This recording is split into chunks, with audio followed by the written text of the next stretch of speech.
बच्चों, काव्यांश नंबर 2 की हम व्याख्या करते हैं। तो काव्यांश नंबर जो 2 है हमारा, वो है, यदि हम किसी तरह युधिष्ठिर जैसा संकल्प पा जाते हैं तो एक दिन पता नहीं क्या सोचकर रुक ही जाता है सत्य।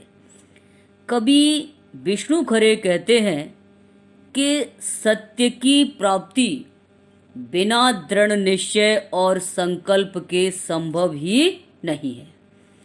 तो यदि हम युधिष्ठिर के समान दृढ़ संकल्प के साथ साथ उसकी खोज में उसके पीछे लग जाते हैं, तब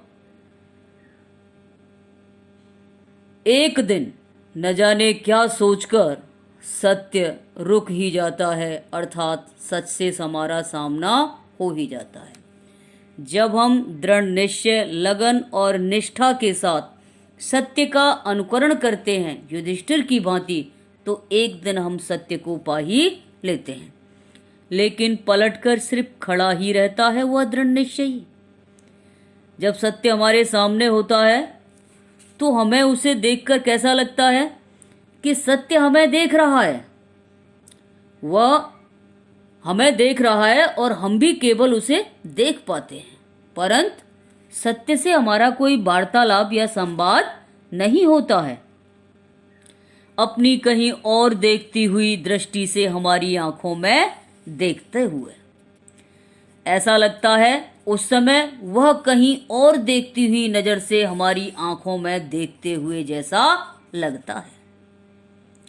अंतिम बार देखता सा लगता है वह हमें। जब वो हमें इस प्रकार देखता है तो ऐसा लग रहा है कि मानो वह हमें अंतिम बार देख रहा हो और उसमें से उसका हल्का सा प्रकाश जैसा आकर समा जाता है हम में।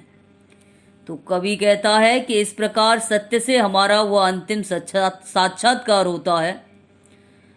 उस समय उसमें से एक हल्का सा प्रकाश जैसा आकार निकलकर हम में प्रवेश करता है, अर्थात जब सत्य के हम करीब होते हैं तब हम सत्य को अनुभव कर लेते हैं, और जब हम सत्य को अनुभव कर लेते हैं तो सत्य हमें अपने प्रकाश से भर देता है, नई ऊर्जा से भर देता है।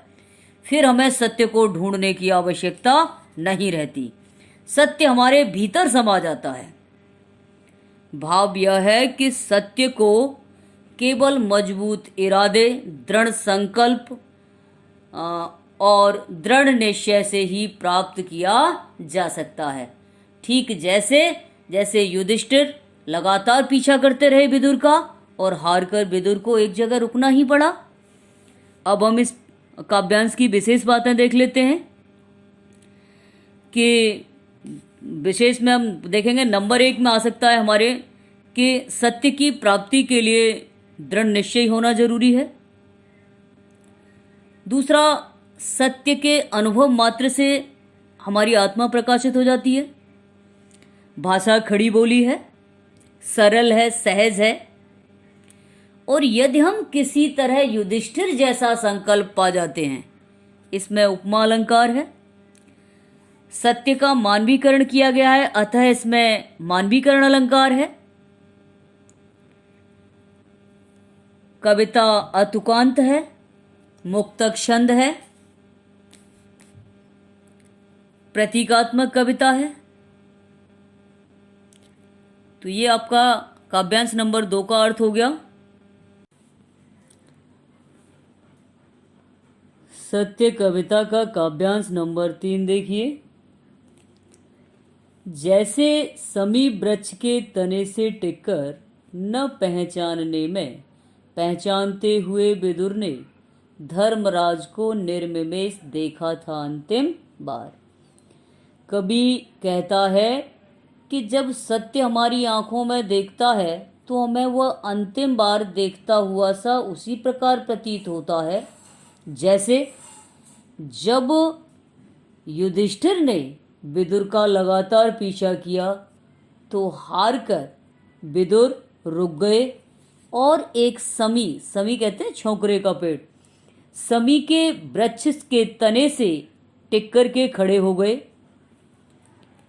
और धर्मराज युधिष्ठिर को अनजान जैसे देखते हुए भी पहचान कर अंतिम बार बिना पलक झपकाए हुए देखा था, और उनमें से उनका आलोक धीरे धीरे आगे बढ़कर मिल गया था युधिष्ठिर में। तब उनका अर्थात विदुर का यानी सत्य का प्रकाश उनसे निकल करके धीरे धीरे आगे बढ़कर युधिष्ठिर में विलीन हो गया था। अर्थात दृढ़ संकल्प से तलाशने पर सत्य हमारे अंदर अपना प्रकाश भर देता है। सिर झुकाए निराश लौटते हैं हम कि सत्य अंत तक हमसे कुछ नहीं बोला।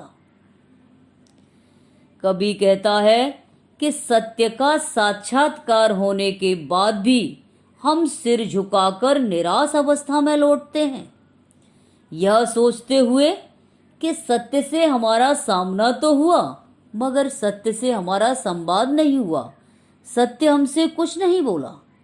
हाँ, हमने उसके आकार से निकलता वह प्रकाश पुंज देखा था हम तक आता हुआ। हमने सत्य से एक प्रकाश पुंज निकलते हुए अवश्य देखा था, और वह प्रकाश जो प्रकाश पुंज था, जो सत्य का उजाला था, उसे हमने स्वयं में यानी हम में विलीन होते हुए अवश्य देखा था। वह हम में विलीन हुआ या हमसे होता हुआ आगे बढ़ गया।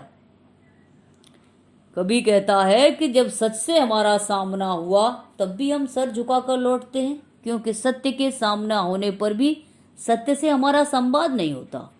हाँ, ऐसा लगता है मानो सत्य का उजाला हमारे भीतर भर गया है, परंतु फिर भी हमारे मन में एक संशय बना रहता है कि जो उजाला, जो सच का प्रकाश हमारे भीतर आया था, वो हमारे भीतर मौजूद है या नहीं, या हमसे होता हुआ आगे बढ़ गया। क्योंकि हमारे भीतर है इसका हमें कोई लक्षण नजर नहीं आता। इस प्रकार सत्य हम में है या नहीं है, इसके विषय में हमारे मन में संशय बना रहता है। भाव यह है कि दृढ़ संकल्प से हमें सत्य का साक्षात्कार तो होता है, पर यह निश्चित नहीं होता कि हमने सत्य को धारण कर लिया है या सत्य को धारण नहीं किया है। हमारे मन में हमेशा यह संशय बना रहता है कि सच हम में है या नहीं है। अब इस काव्यांश की जो विशेष बातें निकल कर आएंगी वो क्या होंगी, जैसे धीरे धीरे, इसमें पुनरुक्ति प्रकाश अलंकार है, दृष्टांत अलंकार इसमें है ही। अच्छा, ये लास्ट इसकी जो लाइन है, हम में विलीन होता हुआ या हमसे होता हुआ आगे बढ़ गया, इसमें विरोधाभास अलंकार है, प्रकाश पुंज अनुप्रास अलंकार है, मुक्तक छंद है, अतुकांत शैली है, आधुनिक काल की कविता है, पौराणिक काल का दृष्टांत देकर कविता में सत्य के महत्व को समझाया गया है। अतः इस कविता में दृष्टांत अलंकार भी मौजूद है। काव्यांश नंबर 4, अंतिम काव्यांश है ये।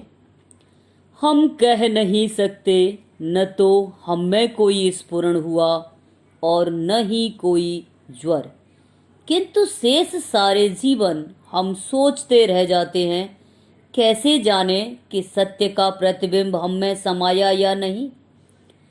बेटा, ज्वर का अर्थ होता है बुखार, प्रतिबिंब का अर्थ होता है परछाई, और स्फुरण का अर्थ होता है कपकपी। कभी कहता है कि सत्य का प्रकाश हमारे पास आया, परंतु हम जाने कैसे कि वह सत्य का उजाला हमारे भीतर ही है। क्योंकि जब सत्य का प्रकाश पुंज हमारे पास आया था तब हमारे अंदर न तो कपकपी हुई, न कोई बुखार हुआ, न कोई कंपन हुआ, न हमें कोई विशेष प्रकार की ऊर्जा की अनुभूति हुई। अर्थात सत्य का साक्षात्कार होने पर हमने अपने अंदर किसी भी प्रकार का कोई परिवर्तन महसूस नहीं किया। अतः हम निश्चयपूर्वक कह ही नहीं सकते कि सत्य हमारे अंदर समाया है अथवा नहीं। तो फिर आगे प्रश्न करता है कवि, क्या आत्मा में कभी कभी दमक उठता है?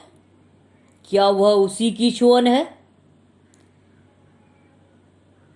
कवि ने यह प्रश्न उठाया है कि कैसे जाने सत्य का वह प्रतिबिंब हम में समाया या नहीं। भाई, हम यह निश्चय कैसे करें कि सत्य हमारे भीतर है भी या नहीं? तो उसके लिए कहा गया है कि हमारी आत्मा में कभी कभी जो विशेष दीप्ति आ जाती है, क्या वह आत्मा की आंतरिक शक्ति से प्रकाशित हो जाने का कारण है? अर्थात कभी कभी जब हम कोई अनुचित कार्य कर रहे होते हैं, कुछ बुरा सोच रहे होते हैं, तो हमें अपने अंदर से भीतर से आवाज आती है कि यह कार्य गलत है। तो कवि कह रहा है, क्या यह उसी सत्य की छुअन है? ये वही सत्य है जो आत्मा की आवाज बन करके हमारे सामने खड़ा हो जाता है, हमें अनुचित कार्य करने से रोकता है। जैसे विदुर कहना चाहते तो वही बता सकते थे। सोचा होगा माथे के साथ अपना मुकुट नीचे किए युधिष्ठिर ने खांडव प्रस्थ से इंद्रप्रस्थ लौटते हुए। तो यहां कवि कहता है, जैसे खांडव प्रस्थ से इंद्रप्रस्थ लौटते हुए युधिष्ठिर ने मुकुट पहने सर को नीचा किए हुए यह सोचा होगा कि यदि विदुर कहना चाहते तो यही बता देते।